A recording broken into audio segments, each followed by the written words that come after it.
So. Woohoo!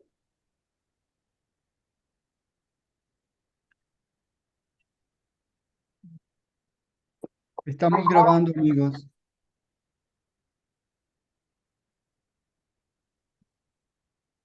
Martha. B. Buenos días. One. Yeah. Oh, almost a Good full morning. Good morning. How are you? Ah, Juan. muy bien. Muy bien.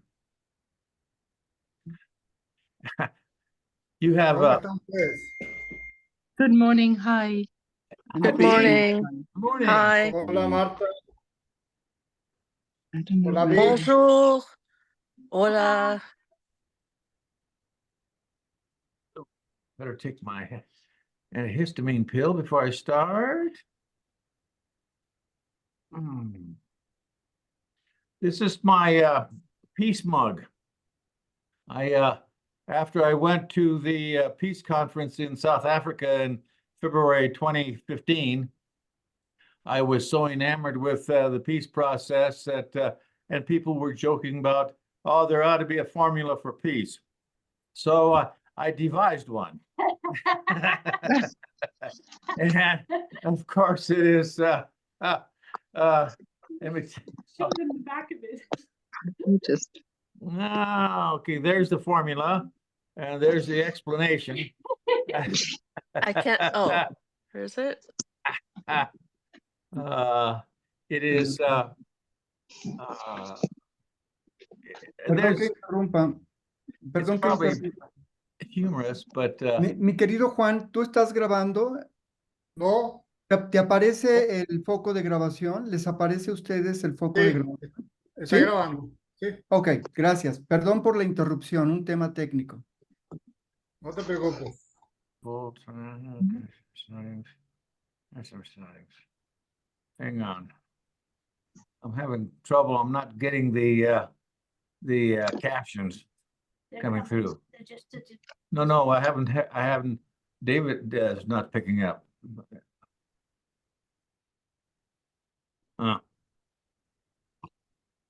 Marta, ¿le podrías explicar a Daniel cómo poner los subtítulos, los captions, en qué idioma? Él lo debe de tener en inglés y en inglés.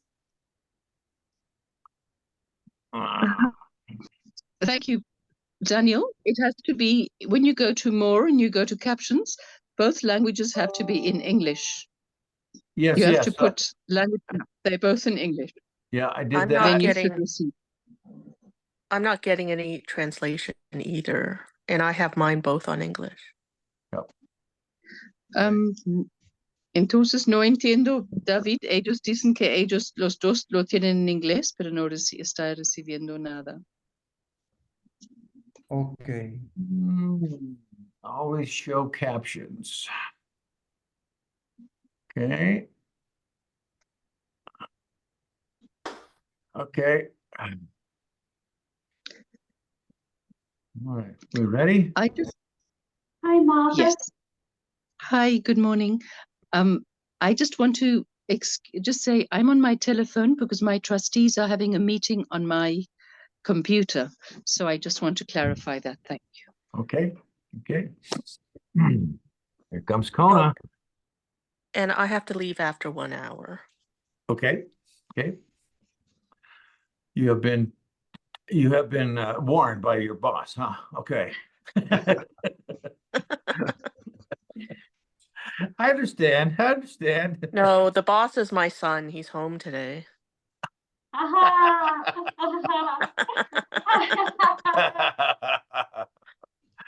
I apologize for my Halloween look. I'm missing a crown. Anyhow, I have to replace the temporary tonight, and I get my new one on the March 1st. Okay.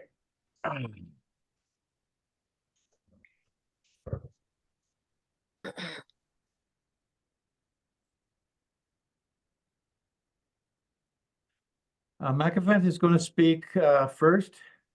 He will take charge as he usually does, but this time a little more assertively.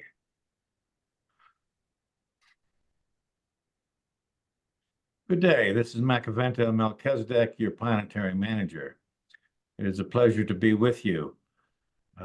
We will begin now by that 1 minute stillness that you enjoy, a time to set aside the conscious chatter of your conscious mind so that you are in a position of stillness and silence, and on the inside, no thought. There's no mind chatter, no lists, no doing, no going, no coming, nothing to do, but just take 1 minute of stillness to be present with yourself and with the spirit that is with you.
Thank you.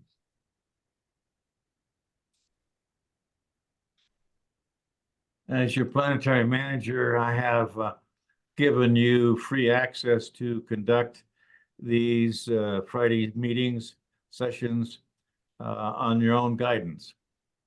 I want to interject myself now at the beginning of the sessions rather than being the janitor at the end of the session to clean up. It's not that it is too humble for me to be on cleanup duty at the end of the session to give you a summary, a final word, but it is important that you be guided in the beginning to make your time productive. You have discovered much about yourself as a team, and now we are very pleased to let you know that you are fully bonded and bonded with us so that we trust each other and we know how to proceed.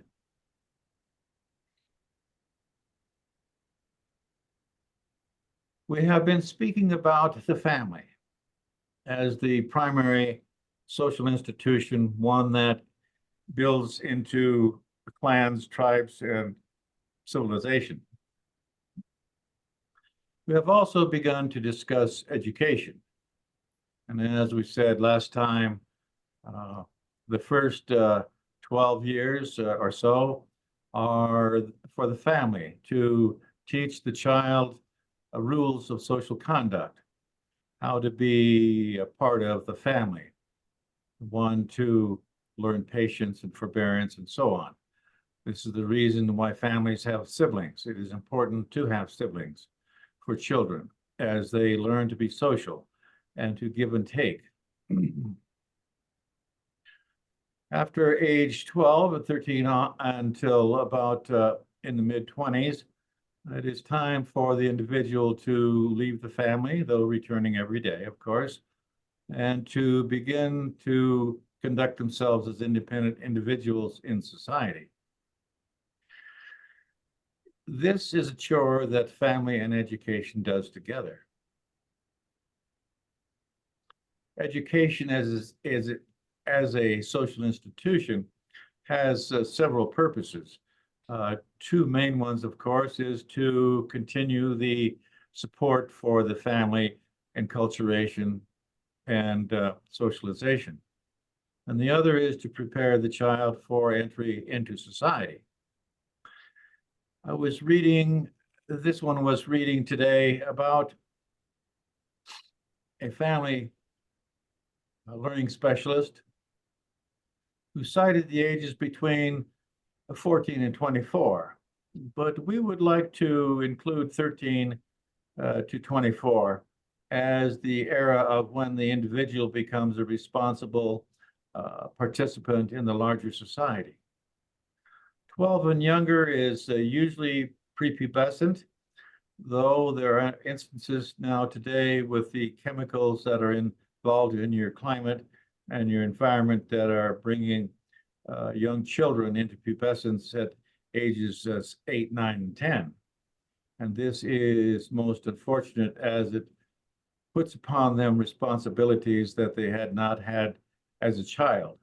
And there is so much more to childhood than being pubescent. Childhood needs to last as long as possible. As individuals learn quickly and slowly and speedily how to integrate themselves. One of the main factors that I have been striving to attend to is teaching you to think in terms of being a member of a team, and to find the pearls of wisdom and string them together like so many dots, and then having a string of those dots that are integral and related.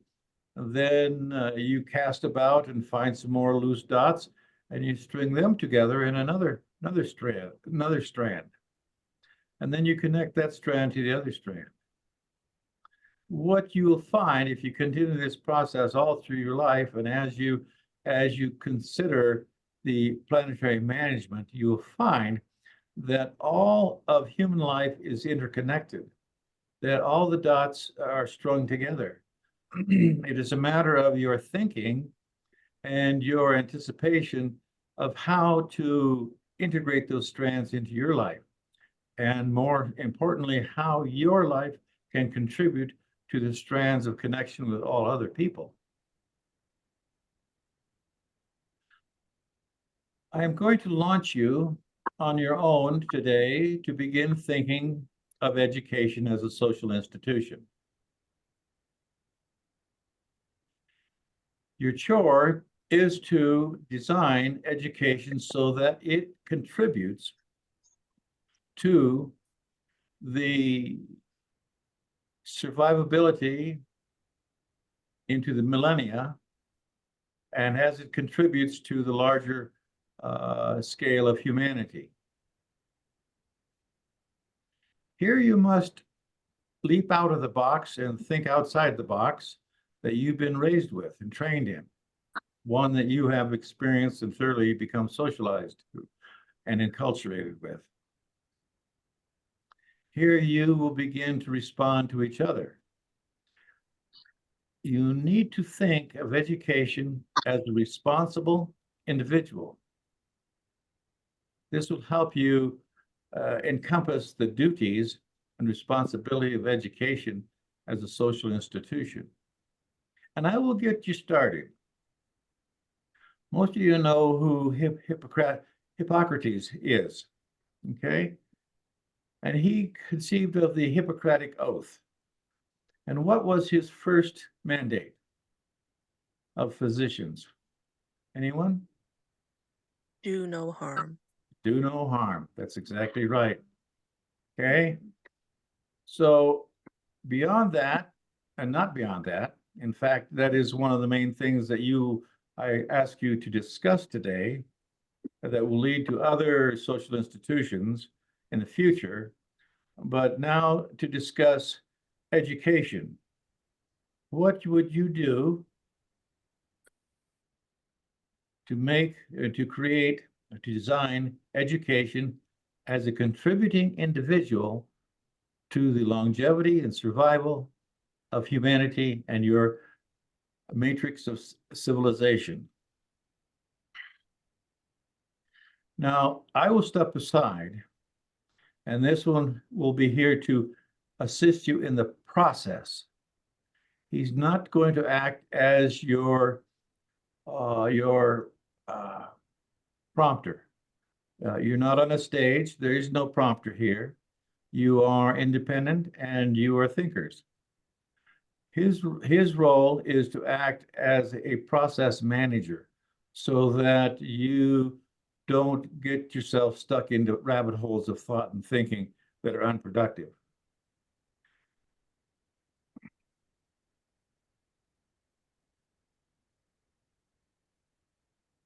And I will not receive your questions at this time. I will now leave you, and you are now in charge of how you proceed with designing education as contributing to humanity in the centuries ahead. Thank you.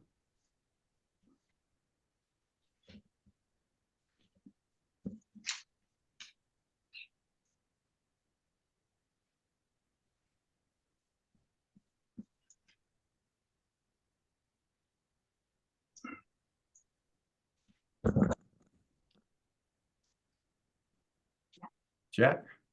Yeah, we have already said, and maybe this is, of course, this is a prerequisite that education starts before the child is born.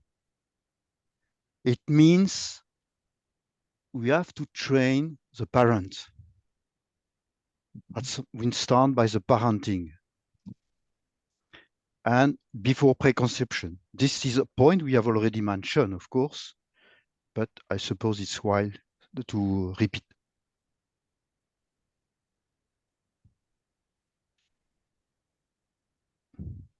In this setting, I am not a participant, okay? Okay. Yes, B. I have a question. I guess it's a very big question and loaded. Where exactly are we going to start in this discussion? And I mean, are we just going to limit ourselves to the education? Like I'm assuming he's speaking about schools and how to design a curriculum.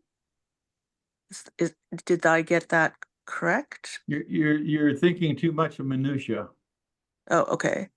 Okay, this is grand scale, planetary design for a planetary educational system worldwide.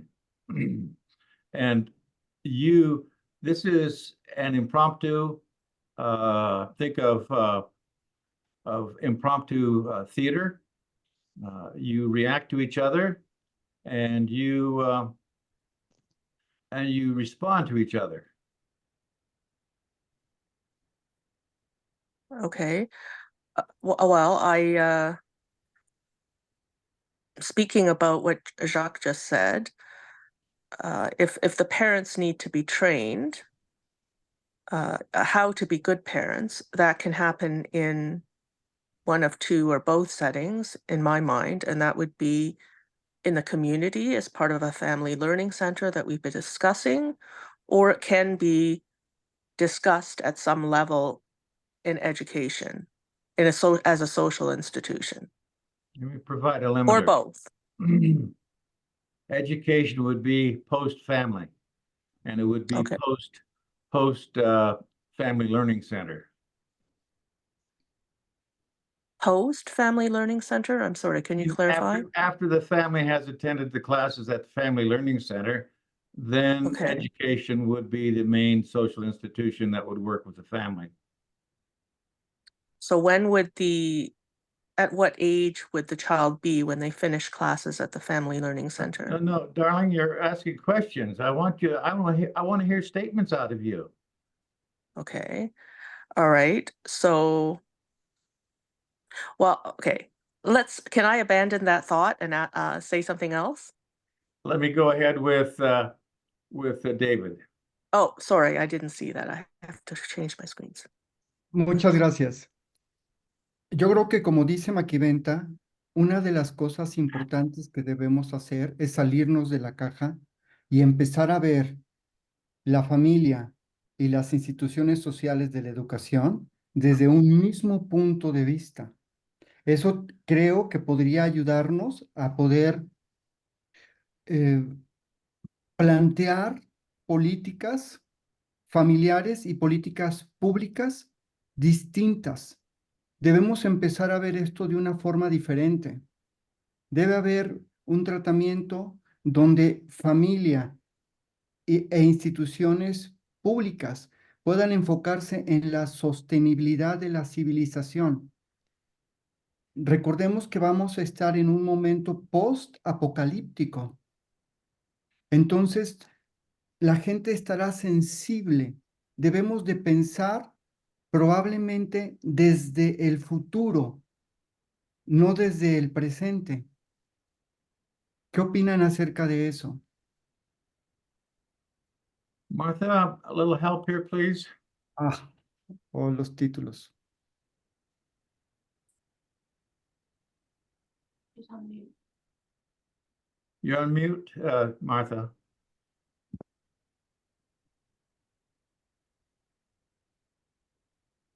David was just saying that Makiventa had told us to think out of the box and that we must have the same point of view, that we have to propose public and family policies with a difference because it will have to be focused on the sustainability of the civilization, because we will be thinking in a post-apocalyptic situation.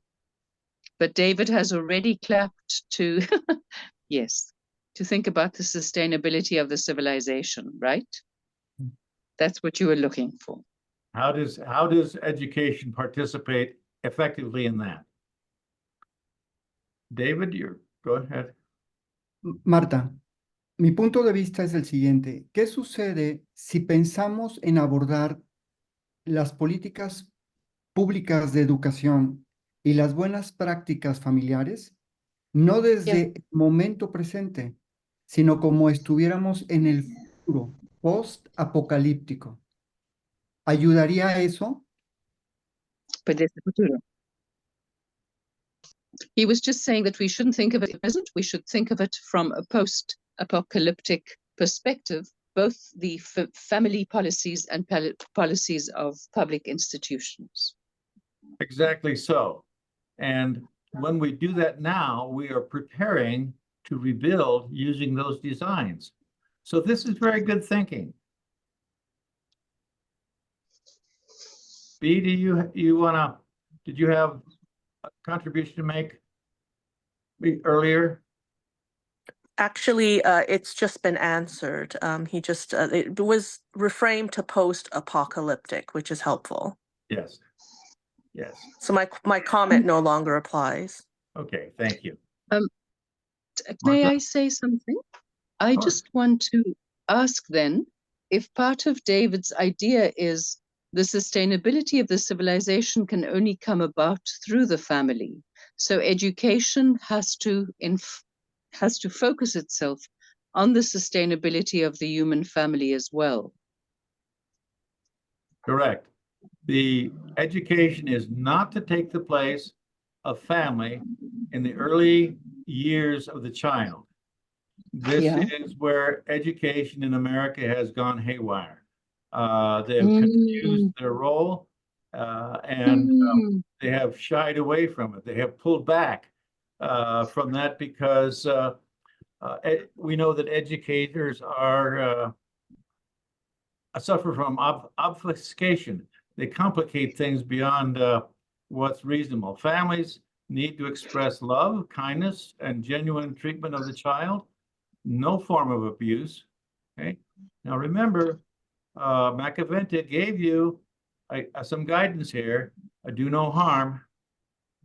So that is something to relate to your curriculum and so on at various levels. Remember, we're not thinking of sixth graders now. We're thinking of sixth graders to postgraduate levels. What kind of education, enculturation, and socialization should education give those people? And I call them all children because we need to keep our role intact as parents.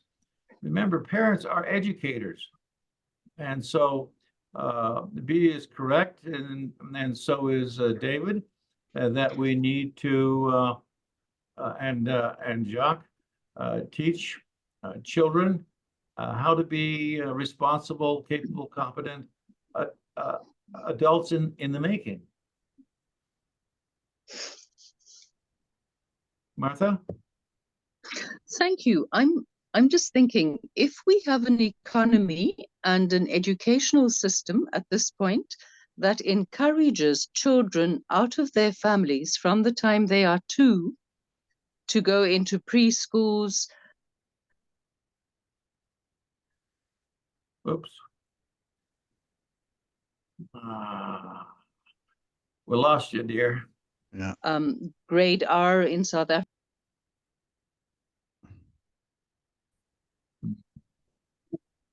Daniel, can you hear me now? Yes, you muted yourself, Martha. Can you hear again? Yeah, I can. That's Sorry, it was the call. the symbol shows you muted, Yes. but I hear you. No, the call. I I think it's a bad connection. me under. So Yeah, I there's a think I delay. just wanted to ask.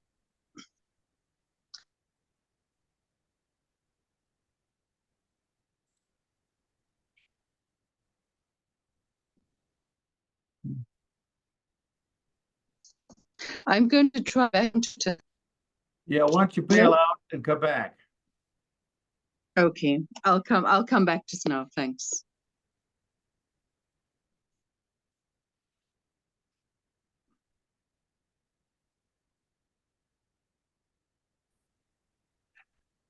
Jacques? Yeah. I have not yet read carefully what they did in what they do in Finland, but basically, the idea they have is to mix the children together at the young age so that they understand their diversity, each power they have, and each limit some of them have already, which is not a problem because they live in this, all together, but they realize that they have differences and they have also unicity, uniqueness. Now listen to Jacques. He presented a topic here that will have lasting effect on the individual, the family, society, and the civilization into the millennia. He said, to paraphrase Jacques, is that you begin by mixing children of various races and ethnicity and cultures so that they are acquainted with each other and that children learn early that they're all equal. There's no specialness about any races or ethnic groups. Correct, Jacques? Yes. Yeah. So, yeah. see, that is a major educational policy. Okay. And that would continue up through all the prestigious universities, Harvard, Yale, Princeton, all of those, that this policy would be international policy. Whether you went to university in Paris or whether you went to Buenos Aires University or Mexico City or United States, it's all the same policy. See, as a planetary manager, you get to think outside of all societies. What would be good for all people, humanity, and for the longevity of your civilization? That's pretty empowering. Yeah. Jacques? Yeah, and to complement what I'm saying, in Europe, there is one program. This is for, I would say, adult or young adult to leave their school in France or in Spain, but to mix in different country. It's called Erasmus. It's a program where when you are from France, you can go in Spain to receive the same training that you have in France, but you will be with German, with Spanish, with Italian, Greek, and so on. There is two steps here. One is to learn your curriculum. The second one is to learn the life from the eyes of the other country nationalities. And they live in the same flats, more or less. Mm-hmm. This is basically an extension of the universal policy. Yeah. Yeah. David? En México, y seguramente en todo el mundo, los niños van a la escuela. La mamá y el papá se quedan en el trabajo o en las actividades del hogar. Una posibilidad de política pública podría ser que los padres fueran a la escuela por lo menos 2 o 3 veces a la semana y tomaran clases sobre familias sostenibles juntos con sus hijos. Que los padres se integraran a el conocimiento al mismo tiempo que los hijos, en el mismo salón de clases, tomando clases relacionadas como la familia sostenible. Eso podría ser una iniciativa fuera de la caja, donde padres e hijos de las diferentes edades toman la clase juntos. Oh, ¿Se entendió, Marta? we Yeah, I finally think we finally got you the finally last part of get your. it. Yes, Martha, go Yeah, ahead. so he was just saying that it's something that's in Mexico and in many other places of the world. Mothers often stay at home and are at home, and he was suggesting that the parents go to school 2 or 3 times a week to be taught family learning syllabus with their children at the same time. That's exactly what the family learning centers would do. Yeah. Together, Okay. father and child. Good progress, group. Next, anything else? Bounce off each other. Yes, Martha. I have a question, and that is because our economic system thrives on separating families, taking the parents away and then sending children to early childhood development centers. Wouldn't we want children to be able to stay at home with their parents rather than be separated in those early 5, 6, 7 years? Make that into a statement that counts. That we encourage families to bring up their children at home and educate them during these first 7 years in what happens in their own homes, rather than be isolated at school with other children. Yes, Jacques. Martha, I don't think it's what we have said. We cannot isolate children at home. We have said we must mix children and learn from experience with others.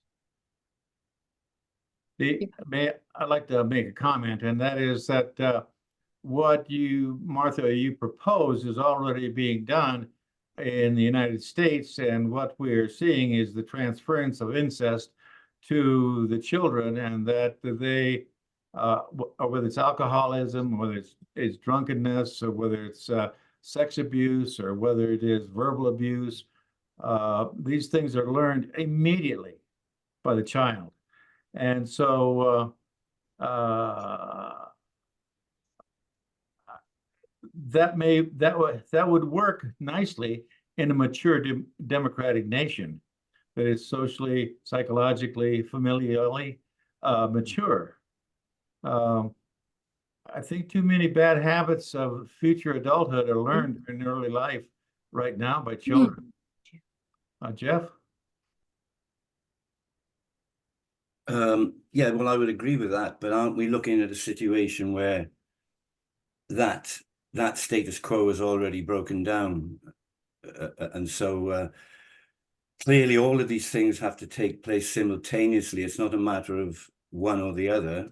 So if you haven't got a balanced situation in the family, if you don't have equality and mutual respect in the family, then obviously there's going to be problems developing there. So, that's something that family learning centers could address, but also it's a responsibility of society to the rights of the child. It's, children are not owned by parents. They're a part of society from as soon as they're born. So society has a responsibility, I think, to promote that right at the outset. Yes. B? Well, okay, so I have sort of a question and or maybe a comment. Right now, I'm under the impression that we're discussing these policies in a post-apocalyptic situation. Now, even in a post-apocalyptic situation, I'm assuming society isn't going to be perfect. Are we talking about it when society is perfect? Like, because no. So, and I think society, even in today's of sustainability, will always be an evolution. So I think we'll have to consider multiple things at once that are in, like, so for example, I'm trying to say that, you know, you can develop policies for education, but you also have to take into account that not everything will be in place functioning perfectly. So you could be educating children in schools, but not all your parents are ideal parents. Like there's always going to be a mix of different people at different levels. I think even in a post-apocalyptic state, am I correct there? Yes. There's going to be a different families will have different abilities, or some Yes. might be more functional like they are now, and And- some might be less. So we may need to consider that mix of participants in our policies. And remember that these family learning clinics are voluntary. Mm-hmm. Okay, people who Right. want to go there and want to learn those roles and the best practices of parenting and child rearing, and the best roles and practices for children to live in a family are voluntary. When people show up, they would show up. Just as it is now, there are people who refuse to send their children to public school. They insist that their children be homeschooled. And we have seen spectacular results from that. And we've also seen spectacularly miserable results from that. So it's a matter of personal conscience. The individual family will decide. Okay. And so there's a winnowing, a self process of winnowing, not separation, but winnowing, sorting out who attends and who doesn't. Jeff? Yeah, I mean, I think it's, I mean, if we're thinking about the United States, for instance, there's so many different approaches to the education, and it's not really that well organized or standardized. I also checked out the Finnish education policy, and this is the state. This is not sort of saying to everybody, you can all decide whether you want to have successful families or not. It's a matter of the state being there with that support at a very early age, where they're contacting the parents. So early childhood education and care is considered on a national level immediately. There's pre-primary education up to 6-year-olds that are considered.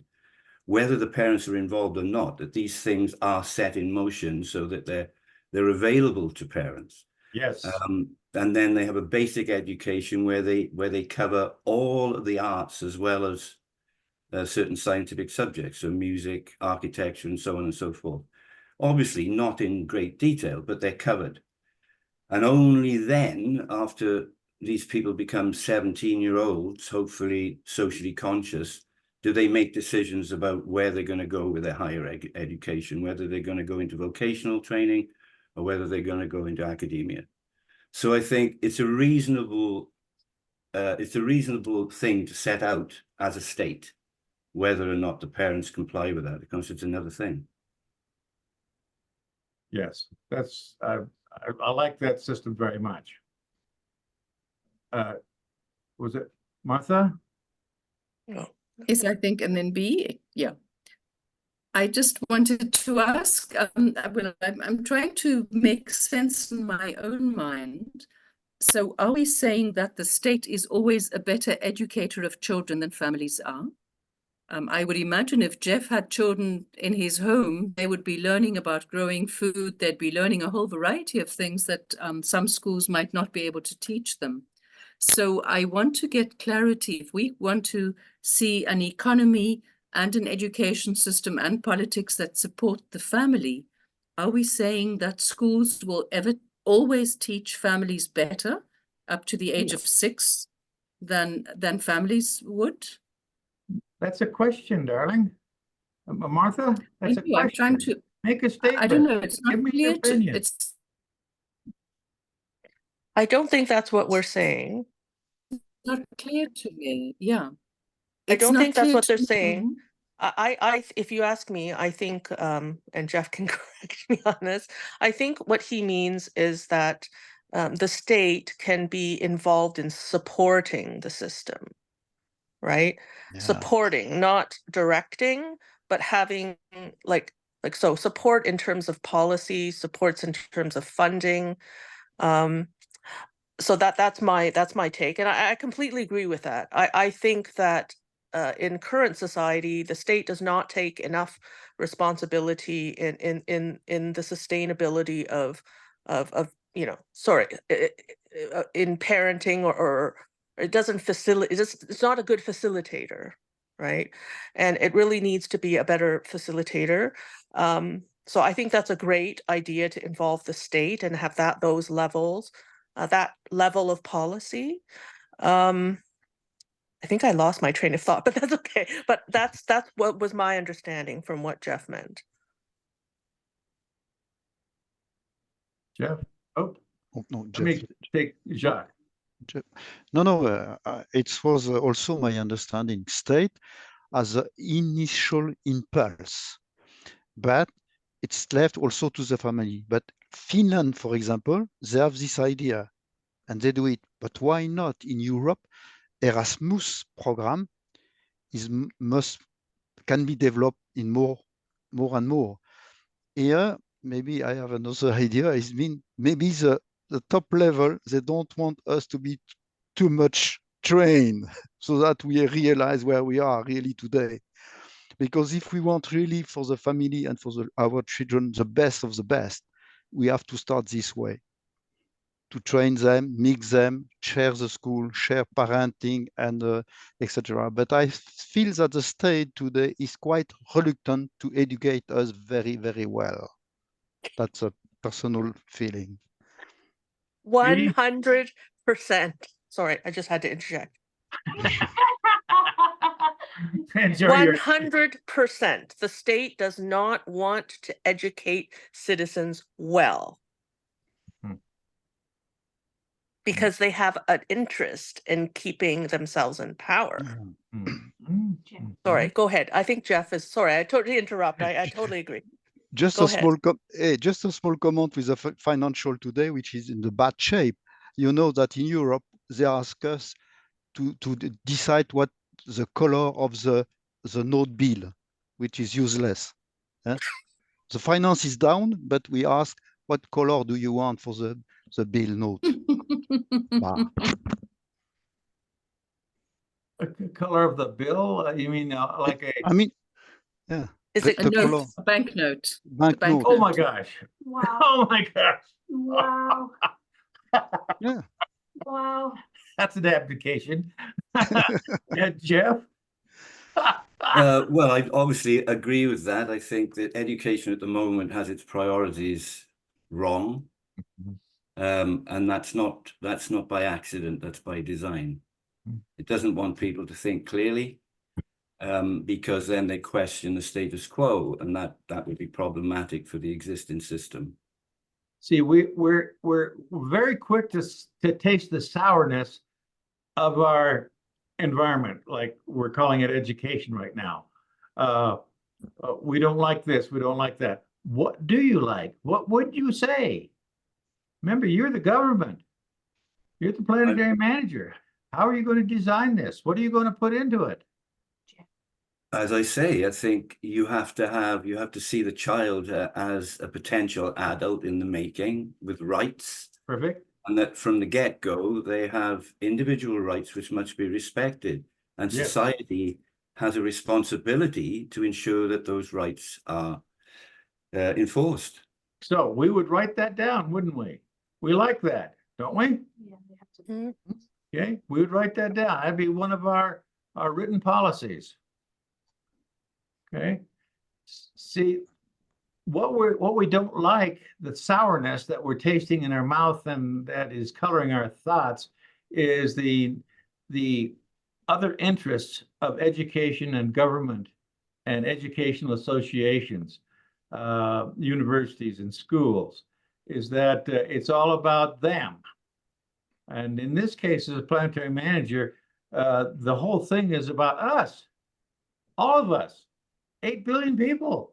And if there's 3.5 billion people left, how are we going to care for those people? What kind of policies are we going to put in place so that these people know how to help sustain society? Now, I told you before, a number of times, about the societal morality. What are the responsibilities of individuals, education, and all the social institutions to protect society from malignant individuals and associations of individuals? Okay, remember that is do no harm. Okay. This is a complete topic unto itself that we will need to address in the future. So when we talk about benefiting people who want to be benefited, we're also on the other side in our silence talking about people who don't give a rat's ass. Okay, so we want to sustain those who want to work with everybody else. Okay, and see, this would get down to the Teachers Association, the International Association of Teachers, the American Association of Teachers. They would have policies that would say, our goal is to prepare children to become adults in the larger society to sustain humanity. Whoa, quite a philosophy. Okay. And that individuals and families and people in local communities are the best individuals to decide that. So we're dealing with the negative is a complete circus unto itself. So we won't get involved in that today at all. Let me see, I see hands everywhere. B, you had the first one? Okay, I just had an idea and I don't know why I didn't think of it before. Okay, so in medicine, in my subspecialty of pathology, the WHO, the World Health Organization, plays a big role in setting the current standards of practice and also criteria for diagnosis. So my field is about looking at pictures, images of tissue, and making interpretations. And so that requires setting certain criteria to guide you in your diagnosis. Now, the WHO has several, in terms of pathology, has several groups of experts around the world that convene once every 4 years to update what they call what we call them the blue books, which is basically, 12 experts, preeminent experts in the field. They get together and they decide amongst themselves, what the best criteria are. And of course, there are disagreements. There's always going to be disagreements. But I just thought, why can't we do that socially? Why can't we get, at some point, groups of experts, even at the local level, it doesn't have to be at the international level, to actually come together and come up with best practices either in school, like how the school can best complement education, social education, and then have that reviewed every certain years and updated with new information. That should be part of the active That should be a policy, right? Because that's what we do in medicine, and it really does standardize our practice, and it maximizes, you know, our field. So why can't we do that socially? It's another organization, and today you're the experts. Okay, well, Okay. maybe have groups like us get together as a design Whoa, team. you think that might work? Oh my gosh. What an idea. Oh, B, I wish you were here. I'd give you a big hug, girl. I'll give you a cookie out of my cookie jar. I Yeah. love it. Well, I mean, Co-creative design teams. in every community. Yes, co-creative design teams. That's what an idea. See, no wonder we're led by Macaventa, and you're thinking as he is. And so, but we are now the responsible partners and participants in this process. So Right. it's what you think that's important, and what Martha thinks, and all the rest of us what we think. And so we're coming to consensus. We don't, it's a loose consensus, but we've had a couple policies already written today. Hey, wow. Mhm. I mean, Mixing up the, yeah. that's fantastic progress. And we see we're bonded. We don't get angry, and we don't get even. When I worked in prisons, they said, Mr. Tipner, that was my name then. He says, you know, I understand what you're saying, but and I don't won't go get even with you, but I'll never forget. So anyhow, we are those responsible individuals, and thank you, B, for the teaching lesson that you gave us. This is perfect. Yeah. We are see, in a post-apocalyptic situation, there would be no educational associations. There would be no association of pathologists. There would be no international association. Everything would be basically kaput. It would be gone. We are filling the vacuum. And our group of 10 people we have an intelligence that is just insurmountable. I mean, it's wonderful. We have very bright people. Now, I saw some other hands. Someone want to refresh me? Yes, Jacques. What we have said up to now, it's about we want children to be sustainable individual, helping the society.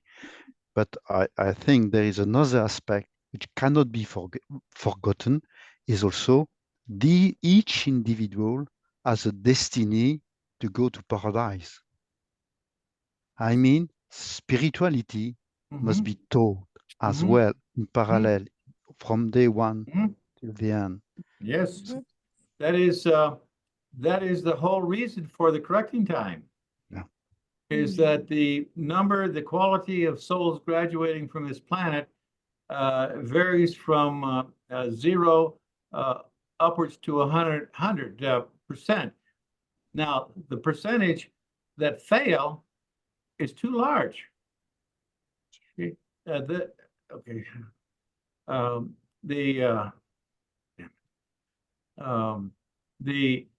The whole emphasis is to create this planet as a place of preparation.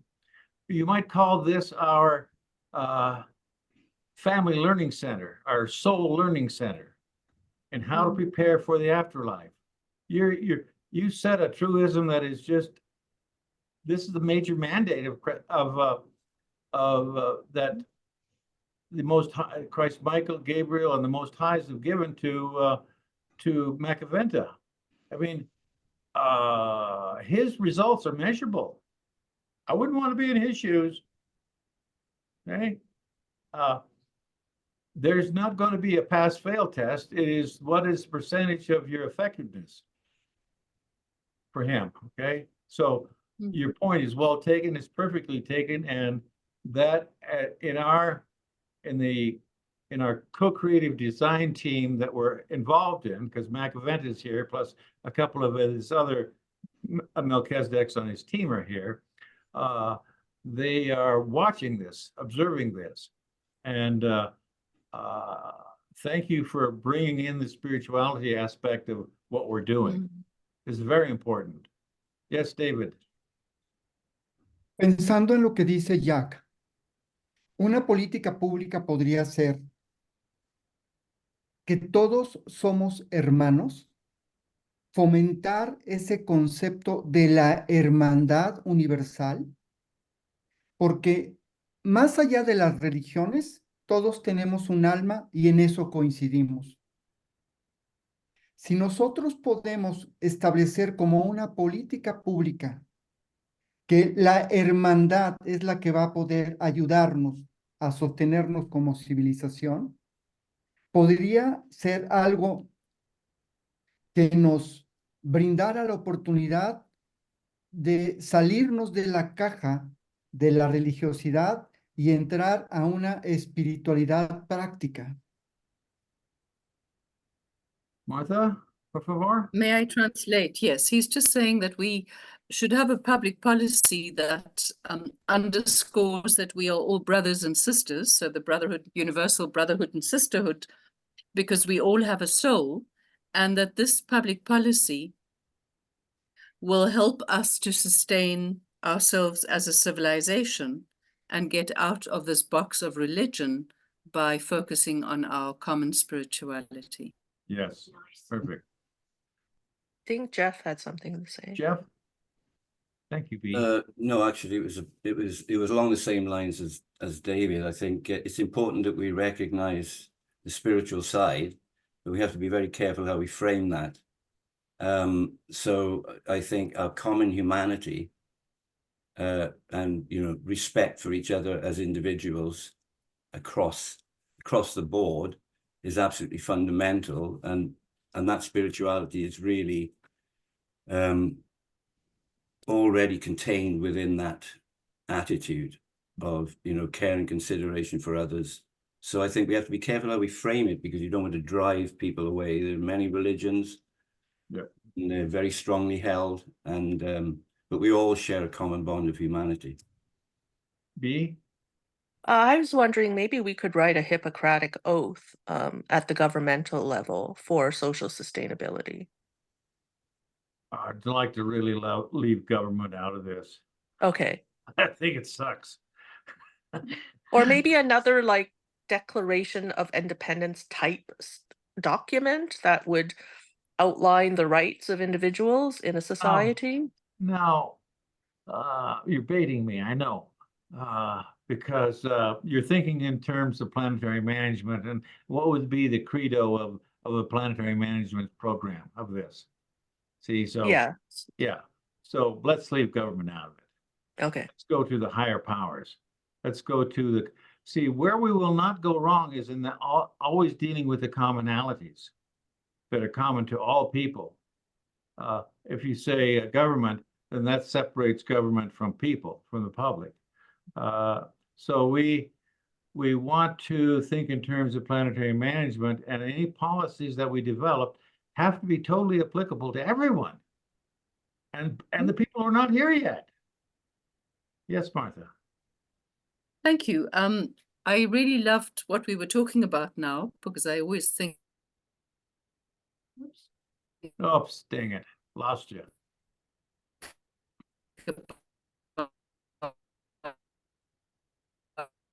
We're going to have to buy you a new country. Governance for the growth of soul. I'm sorry. Daniel? Bad connection, Martha. I'm afraid so. Yeah, it looks like it. Can you hear me now? Yes. Thank you. No, I was just saying I loved the spiritual part that we spoke about, because my passion is this governance for the growth of souls. But when you spoke about the government, and I realized we are trying to turn government upside down, so it vests in the individuals at local government level. Hooray. And we had spoken about that beautiful model of the Reggio Emilia school, where they teach 2-year-olds to 6-year-olds, but they send them into the local community to learn from the local community how they do things, how they manufacture things, how they make lifts, how they do the curtains of the local opera house. And so to have a policy that gathers from the children the wisdom they have, rather than trying to put into the children the education that we think we have. So how do we use the early education to turn our governance systems upside down so that it vests with the child and its soul growth? Thanks. What you really, what we want to do is underwrite education with practical experience. That is why family learning centers must do cultural anthropological interviews and surveys of the people in their immediate area to discover the cultural best practices. Now, remember in the paper I wrote, the family learning centers, it talks about teaching children patience, forbearance, good self-image. What do you do, not how, but what you do with that child to teach them a good self-image? What do we do to teach them that they are a real, vital, important part of a community? What do we do? Okay, what we're developing are objective definitions of these skills, of these things that we want. What is the semantically, it would be the operational definition of what you're doing. And so everything that we measure people with is what they do. We say this person is immoral because they killed somebody or kidnapped him or imprisoned them.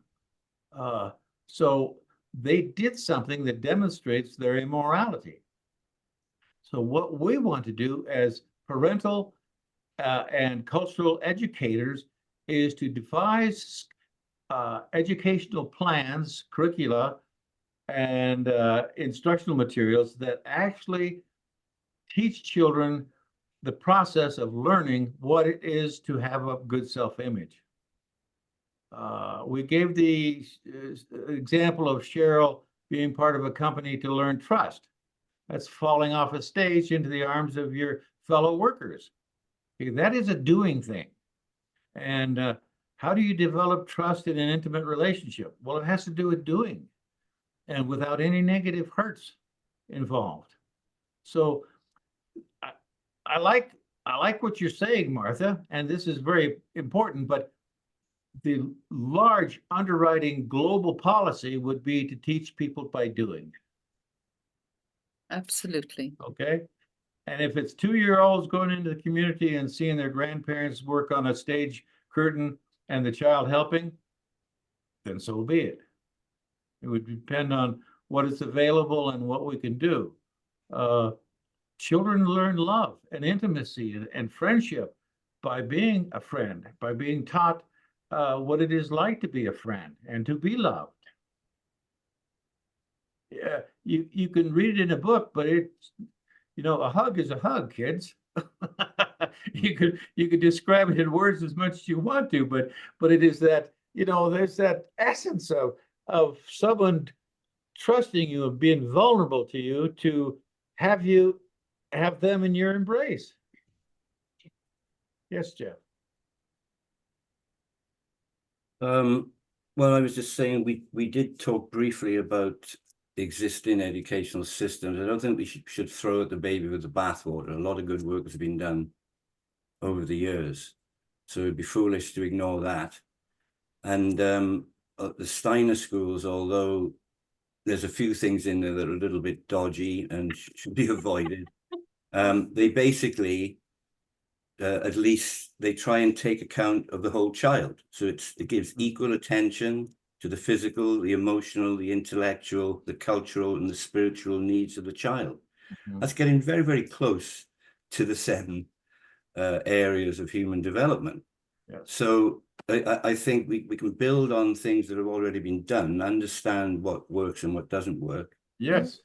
and then start to jot these things down. What I'm wondering is we need a bit more structure, I think. So when are we going to get around to using the schematic? Personally, I have no experience whatsoever of using the schematic for social sustainability that you taught in the Eugene workshop. So at some point, we have to have something that we can refer to so that we're not constantly going around in circles. All right. All right. I would invite each of you to print a copy, an 8.5 by 11, or on a paper, A4 paper or something, so that you have it in front of you. This is a working reminder of what we are doing and what we are working with. Even if we don't talk about the schematic and work through it as a procedural format, it's there in front of you, reminding you, oh yeah, we need to talk about forgiveness. We need to talk about equality. And yes, no, you're all of you are right. With this raising babies into adults is hard work because you're dealing with a whole a holism in the child. Yes, Martha. Sorry, David's hand was up before mine. David? Gracias. Sé que puede resultar un poco difícil implementarlo en este momento, pero pensando fuera de la caja, deberíamos de incluir en los planes de estudio el contacto consciente temprano de los niños con el espíritu. Esa es una parte nuclear y medular de la educación de un ser humano, el poder establecer una relación con el espíritu. Y podemos incluir el contacto consciente a través de la meditación, el silencio y la quietud como parte de un plan de estudio y de una política pública, tanto de las organizaciones del Estado como dentro de los centros de aprendizaje para familias sostenibles. El punto es el contacto consciente del niño con el espíritu. ¿Qué opinan acerca de eso? Okay, I'll quickly translate because I think it's not gone. He's saying that we need to start by having conscious contact with young children so that young children are taught conscious contact so that they can have contact with the spirit, and they can do this through meditation, silence, or stillness, and it should be part like workshopped with them.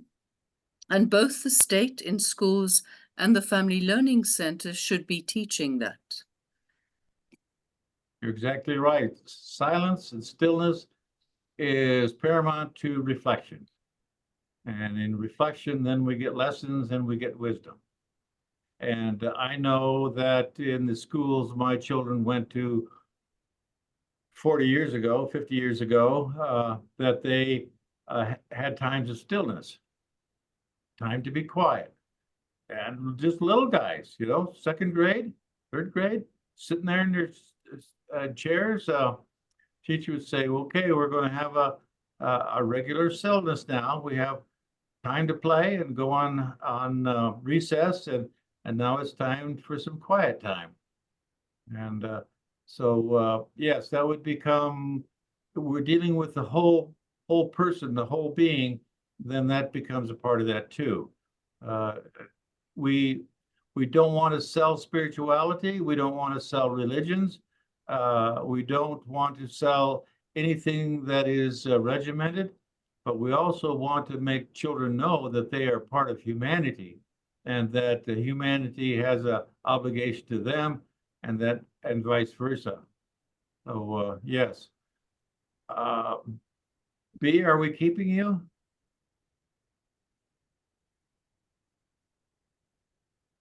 I should probably go. I'm not trying to get rid of you at all. No, I know. I want to stay, but I think I should go to my son. Okay. Thank I've you. really appreciated today's session. I think it's been a great discussion. Wonderful. Thank you for being here to help us. Bless Thank you. you. See you Bye-bye. next week. Love to Bye-bye. your son. Bye-bye. Martha, Thank you. And I really loved the fact that David spoke directly after Jeff. And Jeff had already spoken about the 7 dimensions of human development, of which spirituality is the final one. Mhm. So that it just makes perfect sense to have a policy that just insists from the get-go that we are going to develop these 7 parts of every child, yes. and that the conscious contact will be the 7th part of that. So Yes, we attend to the 7 spheres of human activity and experience. We will do everything well for the child, and you know, do no harm. That's doing the best good. So that's wonderful. Thanks for bringing that up, Jeff and David. Thank you. yeah. Let me see. You know, we have not heard from 2 people. Juan and Kona. Unmute yourself, please. Por favor. Hi, it's Kona. Hi, Kona. Good to see you, girl. Hello, everybody. Any Good comments? to see you too. Let Juan go first. He's part of your team first. I'm your observer. Juan?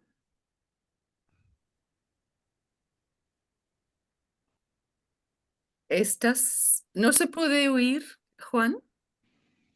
Tienes que, Juan, no se podemos oír porque todavía está en mute.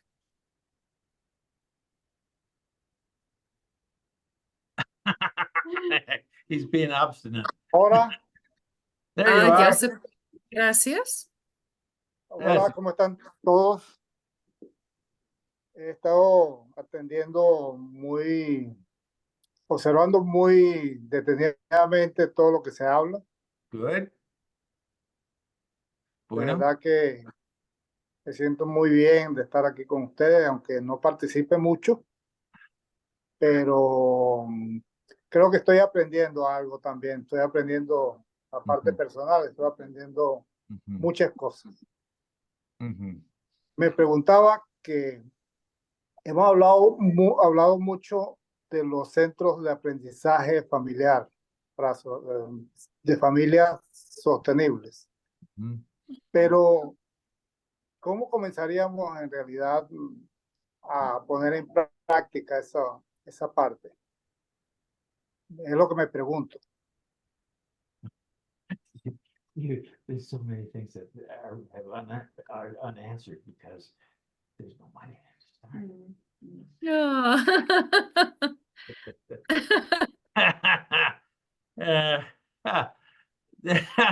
Yes, you've raised the big pregnant question that has yet to be answered.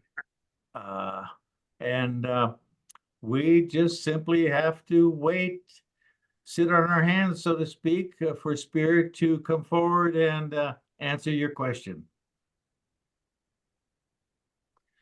Kona, you're an observer, but you have a nice mind. I like your mind, the way you think. And do you have any comments about what we've done today? Yeah, sure. Thank you so much.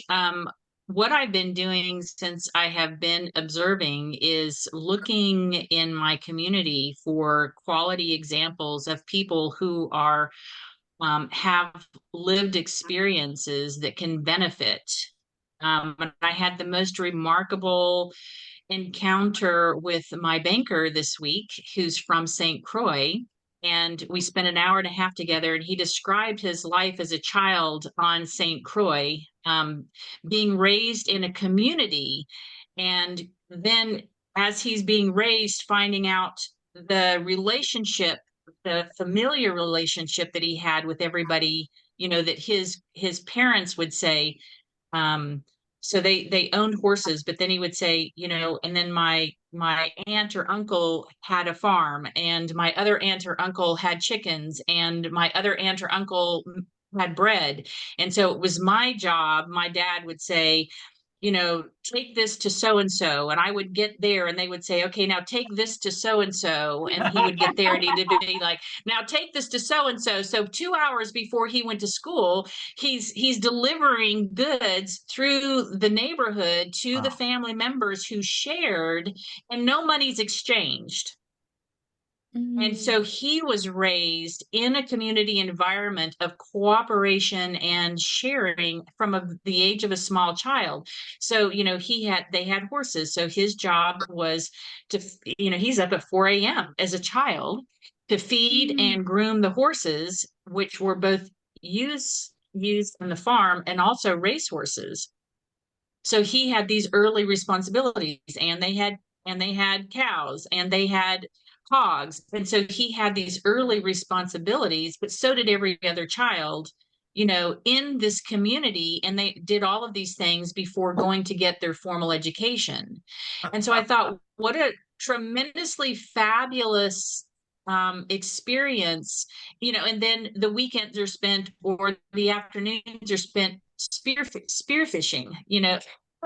And he'd say, you know, he and his cousins or brothers or siblings would go and get their spears, you know, and then they would go out to the beaches, and then they would cook on the beaches because mom said, you're too much of a mess to be in my house. Go be outside. And so they spent all of their time. And he said, on the way to the beach, they'd pull limes off the trees and gather mint from, you know, that grew naturally. And then they would go to the beach and spearfish and cook a meal because they had all the ingredients that they needed. And I thought, this is the future. This is the future that we need for our children, to be able to be independent and interactive with the community, and with the ability to feed themselves. Right? How important is it to learn how to take care of yourself? And so I have, you know, so I'm taking note of these people to interview for my doctoral program, to put these things in, you know, as references of ways of being and doing that can contribute to our future. So that's the social, I think that's the social interaction that you're looking for. And then he went to, and we didn't talk too much about his schooling. He went to a Catholic school on the island. I don't know much about that, but I think, you know, when you get to the point of the education, as you've discussed, it's the well-rounded education, top to bottom. You know, as an educator, you know, it was about financial literacy. It was about, you know, the stillness practice, I think, is important. And when I had a school, it was, you know, about designing the curriculum around the child's interests and their intelligence. They might be mechanically intelligent. They might be musically intelligent. They might be artistic. You know, it's figuring out, that's the one piece I haven't heard you say. It's about figuring out the capacity of the child and their interests, and developing curriculum around them, their curriculum around them, as opposed to this is one massive curriculum. And we don't do a lot of that, but I learned to do that as a special education teacher, because each of my students, you know, had a very specific need.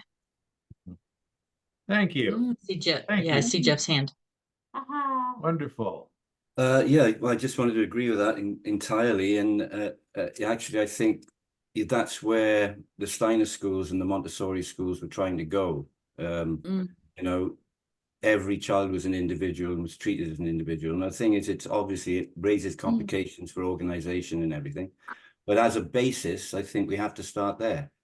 If you just throw people into some age group and expect them to progress when you're not really addressing the needs of the individual child, it clearly doesn't work. It leads to what we have now, which is a lot of untapped potential. Yes. Kona? Yeah, the only other thought that I missed in relationship to like what Jeff is saying is using the educational system to have different age group children teach each other.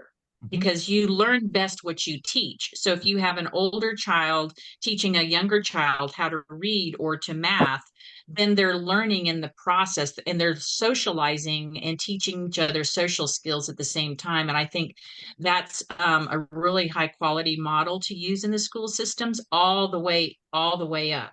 it reinforces the learning as well as the social skills. That is used in either Montessori or the Steiner school, Waldorf? and Yeah, they use Waldorf. that consistently. And it's a, Mm. a wonderful socialization tool. Yes, Mm. David?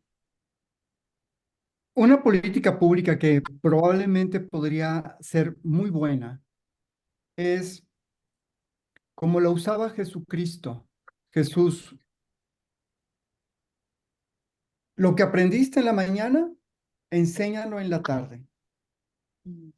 Si los grupos superiores en grado, los niños o los adolescentes pueden enseñar a los que están detrás de ellos lo que aprendieron, también podría haber una inculturación de convertir a los alumnos en maestros tempranos. ¿Se entiende? Yes, absolutely. I'll quickly translate. He said there should be a public policy that would be very good and do what Jesus did, is to teach people that what you learnt in the morning, you teach in the afternoon. Wow.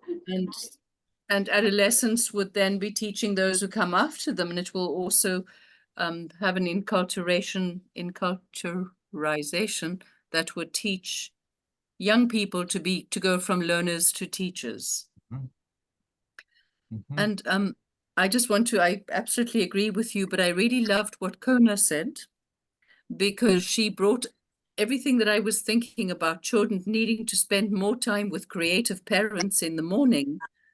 And saying, Jeff, who works in the gardens, how wonderful to have young children with them. So we would need to have farms linked to all schools.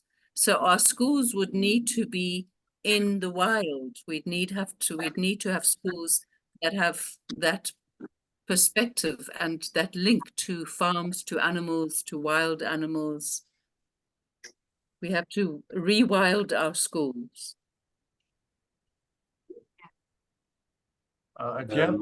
Yeah, I could just add to that. I think there is an element of large scale agriculture, Martha, where it's a little bit challenging to do that. So what we try and do is, although we're working in large scale agriculture, we create smaller projects actually within the schools and within local, community gardens to teach those skills in the early years. And if people seem to have some sort of predilection for that, then later on you can move out into farm scale.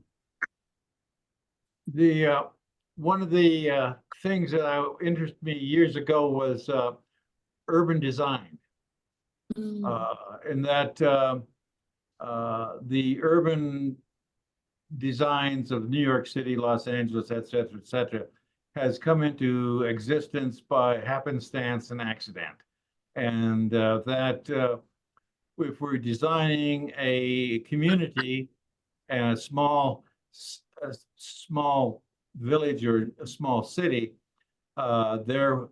they found that there is a limit to the number of people who should be in that urban area, and that it is an extension of the agricultural element, and that the agricultural element is a part of the city of this village.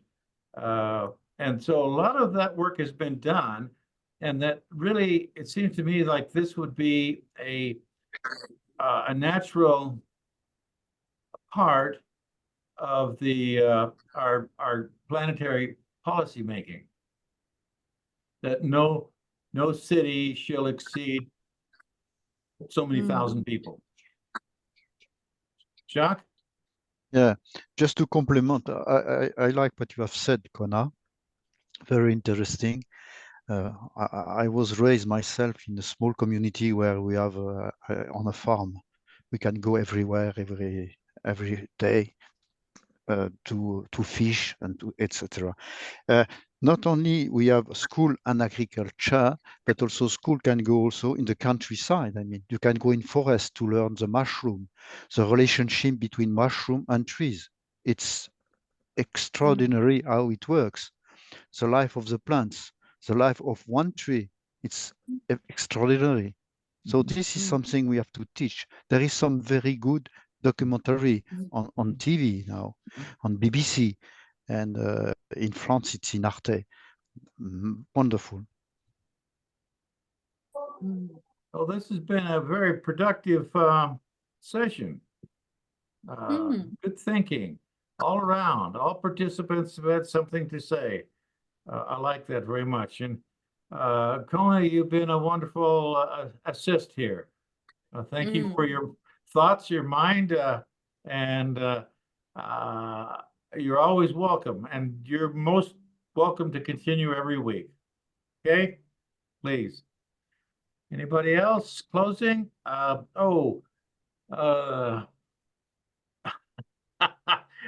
Macaventa is not done with you.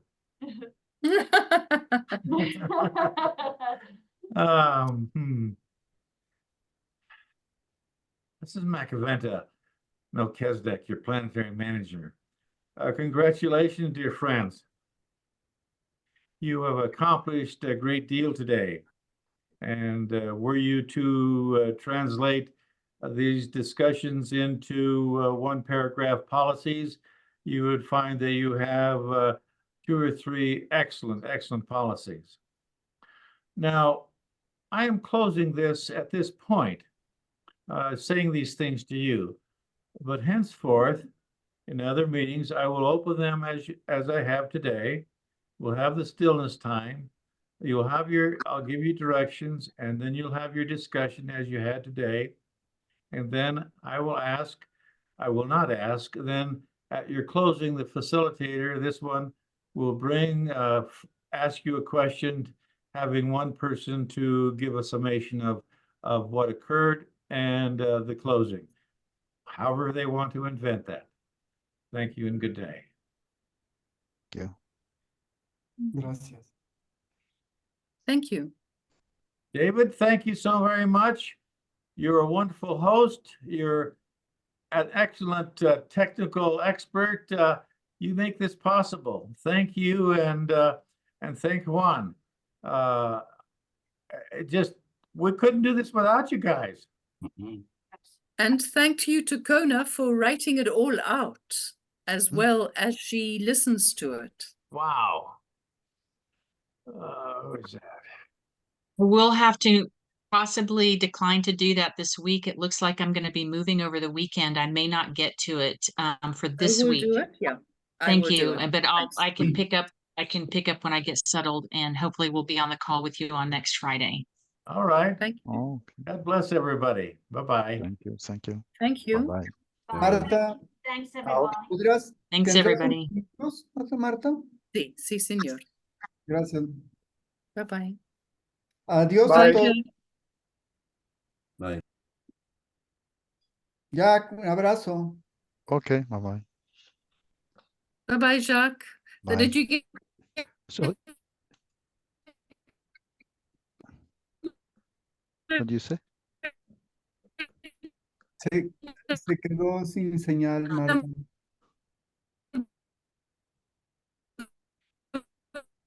four? Jacques, did you get number 4? Yes, he is.